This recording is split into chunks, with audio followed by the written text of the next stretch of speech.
G'day there, Ray Corcoran here. In this week's video, I'm going to be talking about 10 tips for first home buyers.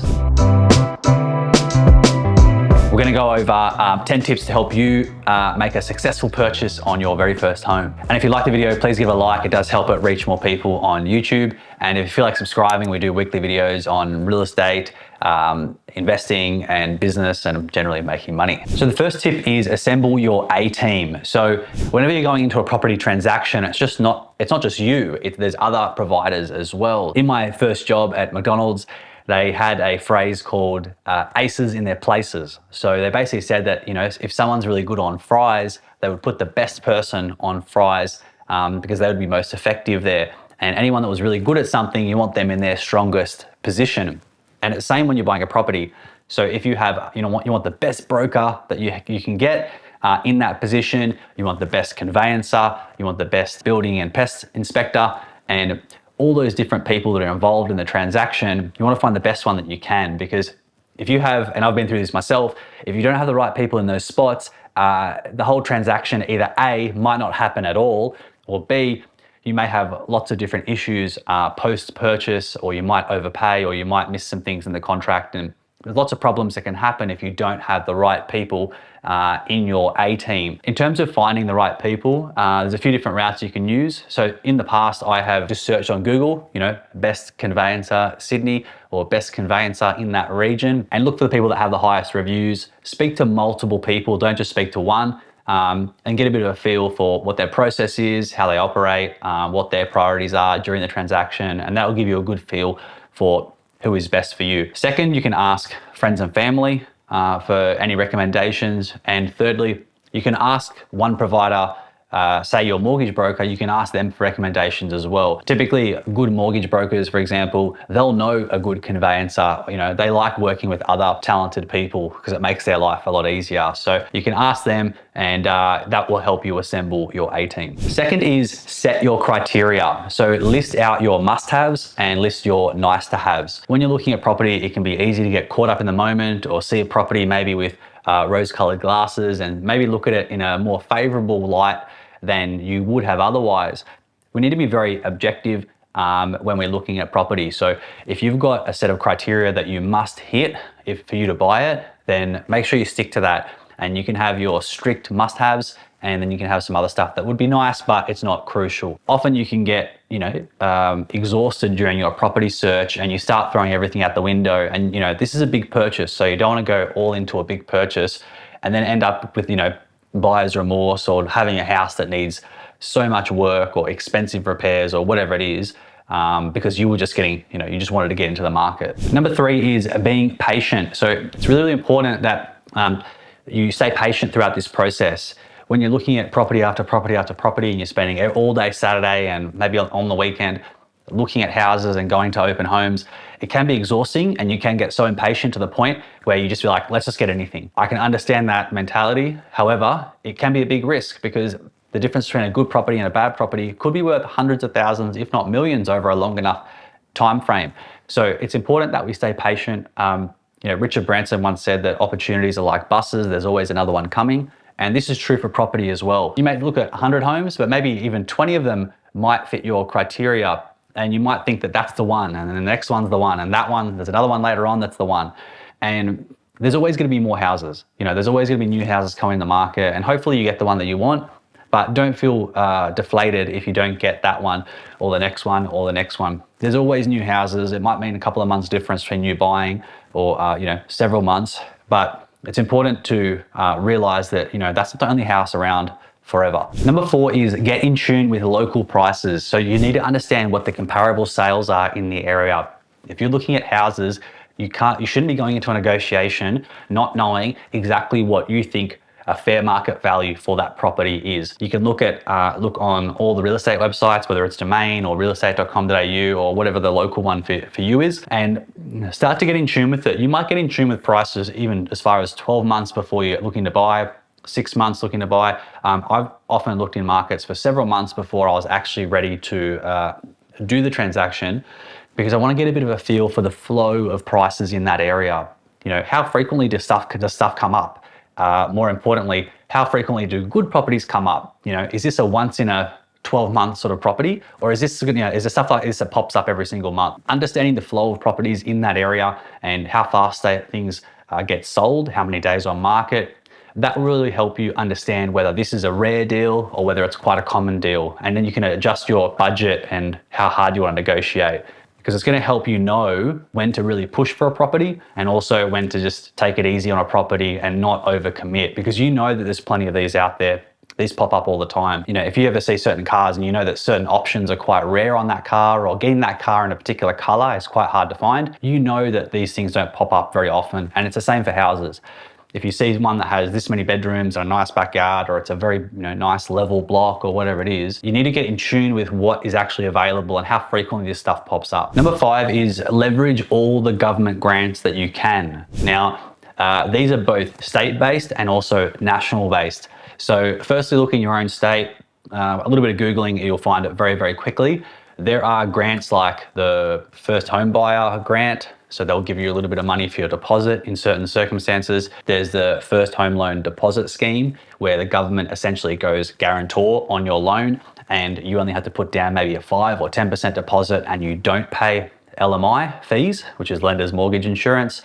There's also the home builder grants for renovations. And there's a first home super saver scheme, or whatever it's called. And that's where you can sort of pull money out of your super to get yourself into the property market. And there's a whole bunch of other ones that are state-based. What you want to do is basically find out everything that you're potentially eligible for and make the most of it. It'll only apply for your first home and a home that you live in typically. But the best part is that you won't be able to claim that later. And I actually bought multiple investment properties first, and now I'm looking to buy a family home. And I actually missed out on using all those benefits that probably would have saved me tens of thousands of dollars. So if you can use it, do use it, because you won't be able to use it for your second or third property down the track. Number 6 is getting your finances ready to go. So this typically means having your loan pre-approved before you start looking at houses. I would recommend looking at houses obviously months before that, so you get it in tune with the market, like I mentioned. However, you don't want to be looking at houses and then you realize, oh, my finances is in order, or there's been something that's popped up on your loan application which you need to address or sort out. And then the house that you wanted now gets sold because you didn't have all your ducks in a row. Aim to have your pre-approval ready. Typically that will last 90 days in most cases. So you'll have 90 days to basically find a property. And of course you can always go beyond that, but there's other stuff that you need to sort out if that happens. Because typically with good deals, you need to move fast on them. And I'll talk about that later in the video. But having your pre-approval ready to go, and the bank's all good to go, and your broker knows where you're at, is really important. And that leads into point number 7, which is strike fast if you see something that you like. Now, it doesn't mean rush into it just blindly. If you've followed my previous steps where you're in tune with the market, you have all your ducks in a row, you have all your finance, you have all your A-team ready to go, when you see a good deal, good deals don't last online or even in off-market situations. If you're in a situation where you see a property you really, really like, I recommend checking, when you're actually searching for a property. Other people may not do this, but personally, like when I buy a car or a house, I'm looking online daily and sometimes twice daily if I'm getting, really into it, because good deals, I want to be the first person to inspect that house and make an offer on that house. And I've done that with cars and houses, where we were the first ones to inquire, inspect it, and put an offer down. And sometimes you can get in before people that may have bigger budgets or may have offered a little bit more. So if you don't have much of a budget, or you're not the richest person that's going for the house, which is usually the case, you want to make sure that you're ready to go so you can strike. And if you can put together a decent offer for them, they might take it. And some agents, they actually prefer to just get the transaction done for a fair price and move on to the next one. They'll make more money that way, rather than trying to squeeze every dollar out of this one transaction, which may not be worthwhile for them. Number 8 is houses depreciate, land appreciates. Obviously, it depends on your budget and how much you have to spend on this particular property, but generally the most valuable thing is going to be the land. So generally, obviously there's lots of conditions and variables here, but generally you want to buy the biggest amount of land for the lowest cost that you can in the best area that you can get it. And that will really increase your chances of future capital growth. If you're someone that buys maybe in a not as nice suburb, but you get a better quality house for your budget, that's fine. And it may come down to personal choice, and it may not just be a financial decision. So I sort of get that and understand that. But just keep in mind, from an ROI perspective, you're having a nicer house in a crapper area will mean that the land won't appreciate by as much and the house will go down in value anyway. Typically, you want to get the best land that you can get.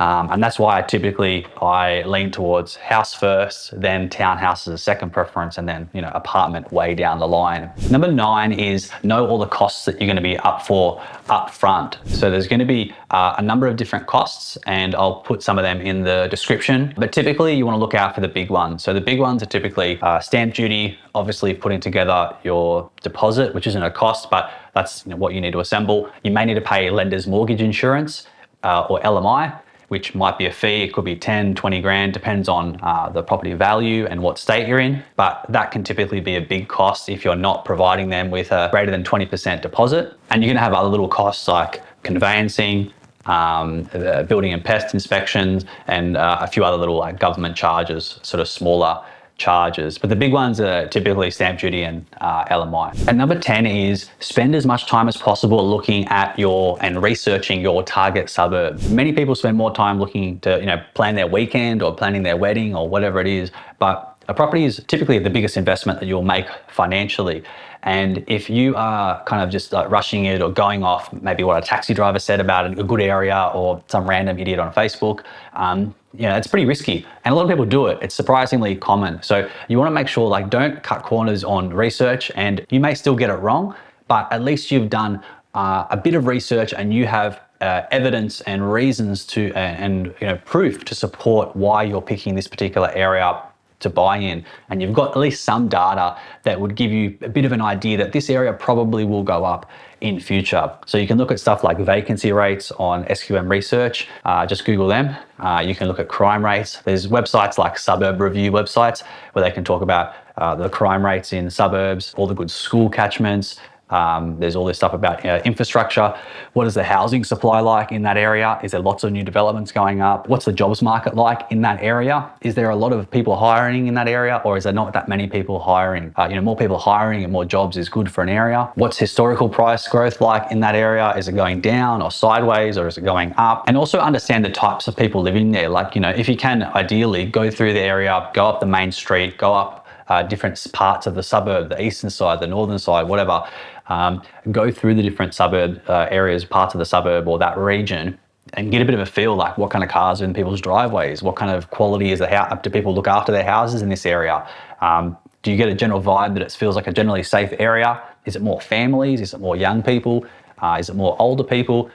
Get a bit of a feel for the community and what types of people would live there, and that will give you a really good vibe. If you can, speak to local agents as well, and also just local people. You can stop people in the street in certain areas and just be like, what do you think about the area? How long have you been here? Is it getting better or worse? Anything like that. And sometimes that can give you a bit of an information edge, because you're not just looking online at stuff that anybody can look at. You're actually getting some on the ground data, which can be really useful. So I hope you found that useful. If you like the video, please give it a like, good luck in your property search. It can be very, very confusing the first time around, but by following these steps, you're going to de-risk the process massively. And don't be afraid to ask questions. You feel free to ask questions in the comments, and I'm happy to help out with if I know the answer, or I can at least point in the right direction. But I'll see you on the next video.